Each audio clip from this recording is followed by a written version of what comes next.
क्योंकि समय आ गया है जब हमारे हर नौजवान को, किसान को, गांव में रहने वाले एक सामान्य इंसान को भी अब देश की चिंता करने की जरूरत पड़ेगी। बहुत तेजी से यह देश जो किसी युग में सोने की चिड़िया कहा गया, आज अपनी दुर्दशा के अंतिम छोर पर आकर खड़ा हो गया। देश पे पहले भी कर्ज थे, लेकिन आज जितना कर्ज है कभी सपने में भी नहीं सोचा गया था कि हमारे देश पर इतना कर्ज होगा। पैसा वसूला जा रहा जनता से टैक्स के नाम पर, और वसूली इतनी हमने कर लिया कि उसका जश्न मनाया जा रहा। माननीय वीरेंद्र जी, पिछले महीने जो आंकड़ा आया है 1,40,000 करोड़ रुपया टैक्स के रूप में वसूला गया, जीएसटी टैक्स से 1,40,000 करोड़ रुपया। ये मामूली पैसा नहीं है। इस विषय पर अभी आम आदमी सोचता भी नहीं है। क्या बच गया है सिर्फ ये बता दे कोई उठ के कि ये वस्तु है जो बची हुई है जिस पर टैक्स नहीं है। हमारे देश के मालिक मानते हैं कि हमारे देश में 40% लोग ऐसे हैं जिनके पास अपना घर नहीं है। वो झुग्गी झोपड़ियों में रहते हैं। वो बड़े बड़े शहरों में बनने वाले ओवर ब्रिजों के पिलर के नीचे अपना टाट बिछा करके बिता लेते हैं। उनमें जो थोड़ा कुछ करने वाले हैं वो किसी के यहां छोटा सा गुमती या छोटी सी दुकान या छोटी सी कोठरी लेकर किराएदार के रूप में उसमें जीवन यापन करने लगते हैं। ये दुर्भाग्य की स्थिति और क्या हो सकती है। अभी नया एक टैक्स और खोजा गया। वो टैक्स ये खोज दिया गया कि अब कोई किसी को किराए पे दुकान देगा, अब कोई किसी से किराए पर मकान लेगा तो अब उसको भी जीएसटी का टैक्स देना है।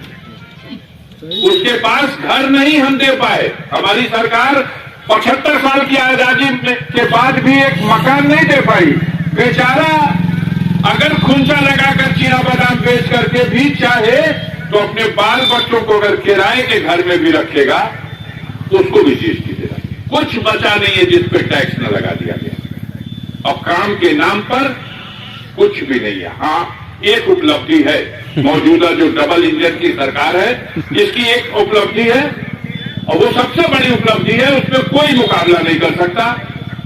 और वो उपलब्धि है देश की मीडिया, जो लोकतंत्र का चौथा स्तंभ कहा जाता था, इस सरकार के लोगों ने उसको अपने बस में कर लिया। दिन रात जितने टेलीविजन के चैनल हैं, कितने लोगों ने टीवी देखना बंद कर दिया। उनकी खबर देखिए तो सर में दर्द पैदा कर देने वाली, डरा देने वाली, आपको हतोत्साहित कर देने वाली, डिप्रेशन में जाके टिकिया खा जाने वाली वो स्थिति में खड़ा कर दिया। उस मीडिया का सिर्फ इतना काम, सरकार के कुकर्मों पर पर्दा डालो, सरकार की बदनामियों पर पर्दा डालो और जनता का ध्यान किसी दूसरे ऐसे विषय पर जो कभी रोजी रोटी की समस्या नहीं है उसी की तरफ लेके चले जाओ। मूर्ख समझते हैं हमारे देश की जनता को। जब ये टीवी चैनल वाले और मीडिया वाले मन बना लें तो किस तरह से मूर्खों की परीक्षा लेते हैं। 1 महीना तक इस भारत में कहां बेरोजगारी का सवाल है, कहां महंगाई का सवाल है, इन सब बातों को भूल के मोदी जी चीता लाए हैं विदेश से। हमारे देश में चीता आ गया। चीता सूखा टट्टी कर रहा, चीता गीला टट्टी कर रहा, चीता नॉनवेज खा रहा, चीता वेजिटेरियन खा रहा। चीता यहां रखा गया, चीता यहां सो रहा, चीता यहां जगह। 1 महीना चीता दिखाया कि नहीं टेलीविजन पे। बताइए देश की जनता से कोई सवाल इस चीते का था? अब चीता हेरा गया। अब चीते पे कोई एक समाचार दिखा दो किसी चैनल पे, अखबार के किसी कोने में। ये मुद्दा निकालते हैं किस मुद्दे पर जनता को ठगो। किसी टेलीविजन पर जो बहस होती है, अगर एक जगह भी बहस इस बात की चला दो कि आखिर महंगाई पर नियंत्रण क्यों नहीं पाया जा रहा, अगर ईमानदारी से काम हो रहा तो इस पे बहस नहीं होगी। नफरत फैलाने वाले विषयों पर बात शुरू, समाज को बांटने वाले विषय पर नफरत शुरू, बात शुरू। अभी जैसे पंचायत है आपके गांव में, पंचायतों का चुनाव होता है, वैसे ही इस देश में नगरीय क्षेत्रों में नगर पंचायतों का चुनाव होता है। कार्यकाल पूरा हो गया, टाउन एरिया, नगर पालिका और नगर निगम का चुनाव होना था। सरकार ने वो नाटक किया कि अपने अधिकारियों के माध्यम से बिना उस गाइडलाइन के निर्देशों का पालन किए, जो ट्रिपल टेस्ट का फार्मूला पहले से डिसाइड है सुप्रीम कोर्ट का, उसका बिना पालन किया और लिस्ट तैयार कर दिया और कह दिया भाई अधिसूचना जारी, चुनाव होने जा रहा। कुछ सज्जन चले गए कोर्ट में, हाई कोर्ट में, हाई कोर्ट सुनने लगा, अधिसूचना जारी होगी तो रुक जाएगी, तो जारी होगी कि रुक जाएगी। आपको पता चला एक हफ्ता इसी पे चला, अब रुक गई। अब सरकार सुप्रीम कोर्ट जाएगी, चुनाव आयोग सुप्रीम कोर्ट जाएगा, गया गया गया, अब जाकर के वहां से भी हो गया कि हाँ भाई ठीक है, जो बिना रिजर्वेशन का चुनाव कराने का हाई कोर्ट ने निर्णय लिया कि जनवरी में करा दो, तो इस पर रोक लगा दिया सुप्रीम कोर्ट ने। अब आप बैकवर्ड के रिजर्वेशन पर पहले आप उसका फार्मूला पूरा कीजिए, फिर आगे बढ़िए। बात ही समझ में नहीं आती। कभी सोचिए इस बात को, क्या हो रहा, क्या है ये, उस ट्रिपल टेस्ट का मतलब क्या है। आयोग तो भी बना था, जब मंडल कमीशन एक आयोग के रूप में काम सौंपा गया और मंडल कमीशन के सिफारिश के आधार पर इस देश में विश्वनाथ प्रताप सिंह के शासन में, व्यवस्था में, सरकार में 27% के रिजर्वेशन का बैकवर्ड्स के लिए ऐलान हो गया। अब एक तरफ चिंता सता रही है, संविधान में प्रदत्त व्यवस्थाओं के अनुरूप जहां एससी एसटी के लिए रिजर्वेशन की व्यवस्था थी, वही मंडल कमीशन की रिपोर्ट लागू होने के बाद 27% की रिजर्वेशन की वो व्यवस्था हुई। बीच में कुछ दिनों पहले इस देश की सभी राजनीतिक पार्टी के लोग इस बात पर सहमत थे कि अगली जाति के भी जो लोग देश में हैं, जिनकी दशा खराब है, उन्हें भी रिजर्वेशन की सुविधा दिया जाए। और इस सरकार में 10% रिजर्वेशन उनके लिए भी व्यवस्था कर दी गई।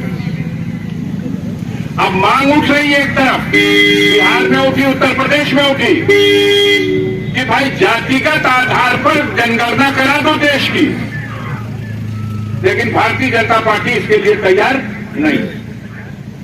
बिल्कुल क्लियर कट है, आप न्याय करना चाहते हो, अगर रिजर्व करना चाहते हो पदों को, तो पूरे देश में हर जाति की जनगणना उसकी जात के हिसाब से कर लो, और वही फार्मूला जो मनोहर श्रीराम का था कि जिसकी जितनी संख्या भारी उतनी उसको हिस्सेदारी दे दो, इस पे भी नहीं तैयार है। आरक्षण के नाम पर नफरत फैलाई जाएगी और आरक्षण भी ईमानदारी से नहीं दिया जाएगा। अभी देखिए गोरखपुर में जो भर्ती हुई है यूनिवर्सिटी में, पूरे देश में, संपूर्ण भारत में आजादी के 75 साल बीत जाने के बाद भी जो केंद्रीय विश्वविद्यालय है, 27% छोड़िए, 1% भी पूरे देश में बैकवर्ड को रिजर्वेशन नहीं मिला, 1% भी नहीं। ऐसे लोग सत्ता में हैं, वोट लेने के वक्त मददगार यही बैकवर्ड बनता है। छोटी छोटी जातियों और समूहों के नाम पर उस समाज के लीडर अपने समाज को जगाते हैं कि ये भैया देखा हिस्सा नहीं मिलत हमन के, हमन तो गोलियाल जाओ, इकट्ठा हो जाओ और जो सरकार हमन के दे हिस्सा होके वोट दिहल जाओ। लोग इकट्ठा हो गए और जब चुनाव आता है तो चुनाव के अवसर पर 10 झूठे सच्चे वादे करके और उसके बाद वोट हासिल कर लेते हैं। अभी जो सरकार है, केंद्र की सरकार या प्रदेश की सरकार, बिल्कुल क्लियर करके मान के चलिए, ये सरकार सिर्फ बैकवर्ड क्लास के वोटों के बल पर स्थापित है और कायम है और चल रही है। लेकिन ये बैकवर्ड लीडरशिप जो अपने समाज का वोट तो करा दी, जब हिस्सा देने की बात आएगी तो हिस्सा तो नहीं मिलता। अभी गोड़ समाज के लोग हैं, तहसील में चले जाए प्रमाण पत्र लेने, भगा देगा तहसीलदार। खरवार लोग चले जाए लेने, भगा देगा लेखपाल और तहसीलदार। एक तरफ दिया भी जाएगा अधिकार और दूसरी तरफ उसका लाभ भी लेने नहीं दिया जाएगा। हमारे राजभर समाज के लोग हैं, बहुत पहले से इस देश के विधान में जातियों की सूची में विमुक्त जाति के नाम से राजभर दर्ज था। विमुक्त का मतलब ही होता है जो गुलाम था, जो अब मुक्त हुआ है अंग्रेजों के जमाने से। और विमुक्त जाति, अनुसूचित जाति और पिछड़ी जाति के बीच में एक अपनी अंतिम दुर्दशा पे खड़ी जाति को विमुक्त जाति की संज्ञा दी गई थी। राजपाट चलता रहा, कब भर के आगे जो विमुक्त जाति लिखी थी, कब भर के आगे से विमुक्त जाति हट गई और भर के पीछे एक शब्द जोड़ दिया गया, राजभर। राज से भर को जोड़ के और आगे से विमुक्त जाति जिसकी उसे सुविधा मिलती उससे हटा दिया गया। अब तो संघर्ष हो रहा है, समाज के नाम पर लीडर जोड़ ले रहे हैं, इकट्ठा कर ले रहे हैं।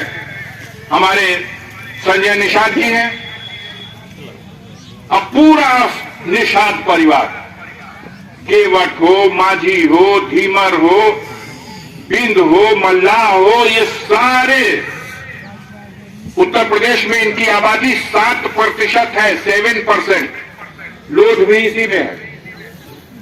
और ये गोलियां करके कि हम लोग तो आपको रिजर्वेशन दिला देंगे, कहां दिला दोगे, तो अनुसूचित जाति में तुमको डलवा देंगे और वोट दीजिए। वोट ले लिया। अब निषाद और इस पूरे निषाद परिवार के लोगों को ये सोचने ही नहीं देते कि देश में महंगाई, बेरोजगारी और भी समस्याएं हैं। ये धोखा देने वाले लोग जिनकी जमात में हम खड़ा होकर के ताकत देते हैं, ये वास्तव में इस देश को कहां ले जा रहे हैं। मोदी जी सत्ता में जब आए थे तो उन्होंने कहा था इस देश की सबसे बड़ी बीमारी है बेरोजगारी, और 2 करोड़ बेरोजगार नौजवानों को हर साल काम दे दूंगा। देश झूम गया था, नौजवान झूम गया कि 2 करोड़ 8 वर्ष में अब तक 16 करोड़ हो गए रही। अब 16 करोड़ का मतलब 10 आदमी का परिवार में एक आदमी की अगर मिल जाए तो 16 तारीख में 100 पूरा देश में रोजगार वाला हो गए थी ना। 16 करोड़ लोगों को रोजगार दे दिए, पूरे देश के हर घर में रोजगार हो गया। हुआ क्या? हुआ कुछ भी नहीं। कोई इस सवाल पे नहीं पूछता कि